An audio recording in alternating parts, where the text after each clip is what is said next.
నమస్తే, నేను మీ Khammampati Satyanarayana Prajapati. Contract JL DL మరియు పాలిటెక్నిక్ లెక్చరర్స్ రెగ్యులరైజేషన్ మీద మే 4వ తారీఖు నాడు అంటే ముందు డేట్ వేసి కోర్టు సంబంధించినటువంటి ఆ యొక్క ఆర్డర్స్ను కూడా వీళ్ళు తుంగలో తొక్కి రెగ్యులరైజ్ చేసినటువంటి విషయం మనం చూసినాం.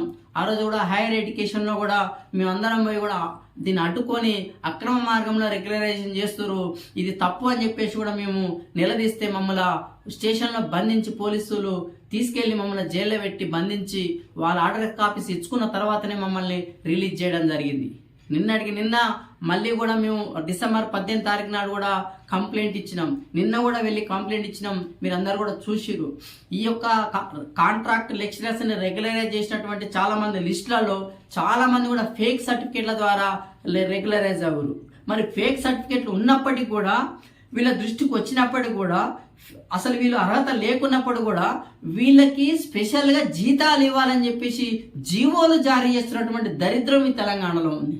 ఒక దిక్కేమో పీజీలు, పిహెచ్డీలు, ఎంఈడీలు చేసి ఉద్యోగాల కోసం, నోటిఫికేషన్ కోసం ఎదురు చూసుకుంటా ఇంత పెద్ద యుద్ధాలు జరుగుతుంటే, ఇంత పెద్ద ఎత్తున ఒక జరిగినట్టు మహాయుద్ధంలో కేసీఆర్ అంతటి అహంకారాన్ని మేము గద్దెదించి మేము ఆ విద్యార్థి నిరుద్యోగుల విజయంగా ప్రకటించుకున్నటువంటి ఈ కాలక్రమంలో ఇంకాను కూడా ఫేక్ సర్టిఫికేట్ల ద్వారా, దొంగ సర్టిఫికేట్ల ద్వారా ఉద్యోగాలు పొందినటువంటి ఈ దొంగ కాంట్రాక్ట్ జేఎల్ డిఎల్ వాళ్ళందరికీ ఇంకా కూడా జీతాలు ఇస్తూ వాళ్ళకి జీతాలు ఇవ్వాలని చెప్పేసి సర్క్యులర్లు జారీ చేస్తున్నటువంటి ఈ అధికారులను మనం ఏమనాలి?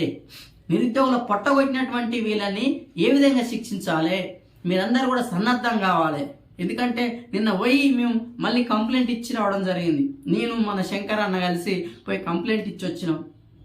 దున్నపోతి మీద వాన పడ్డట్టుంది అధికారుల పరిస్థితి. ఇంకా కేసీఆర్, మా సీఎం కేసీఆర్ హయాంలోనే మేము ఉన్నామన్న భ్రమలో బతున్నారా వీళ్ళు అనిపిస్తుంది. ప్రభుత్వం మారింది అన్న సోయి వీళ్ళకు ఉందా లేదా అని చెప్పేసి కూడా మేము ప్రశ్నిస్తూ ఉన్నాం. కాంట్రాక్టు జేఎల్ డిఎల్ అని రెగ్యులరైజ్ చేయడం అనేది ఒక రాజ్యాంగ విరుద్ధమైనటువంటి, చట్ట విరుద్ధమైనటువంటి చర్య.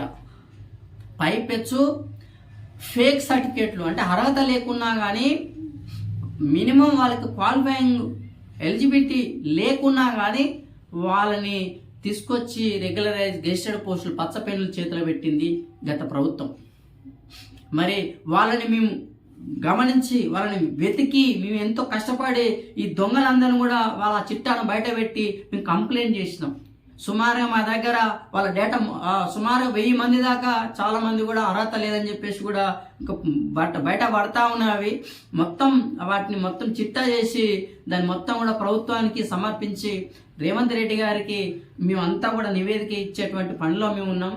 వీళ్ళందరూ ఎవరైతే సహకరించారో ఈ దొంగలకి రెగ్యులరైజ్ చేయడానికి కోసం ఎవరైతే సహకరించారో వాళ్ళందరినీ కూడా జైలుకు పంపాలి. జైలుకు పంపించి కఠినంగా శిక్షించాలని చెప్పేసి కూడా మేము ప్రధానంగా మేము డిమాండ్ చేస్తూనే మేము ఒక ప్యారలల్గా మేము వీళ్ళని టర్మినేట్ చేయించి వీళ్ళందరినీ కూడా ఇంటికి పంపించి స్వచ్ఛమైనటువంటి అర్హత కలిగినటువంటి ఉద్యోగాల కోసం ఎంతో కాలం నుంచి ప్రిపేర్ అవుతున్నటువంటి నిరుద్యోగులకు ఉద్యోగాలు ఇప్పించడం కోసం మేము ఖచ్చితంగా పనిచేస్తామని చెప్పేసి కూడా మీ అందరూ కూడా మేము విజ్ఞప్తి చేస్తా ఉన్నాం. జై తెలంగాణ, జై జై తెలంగాణ.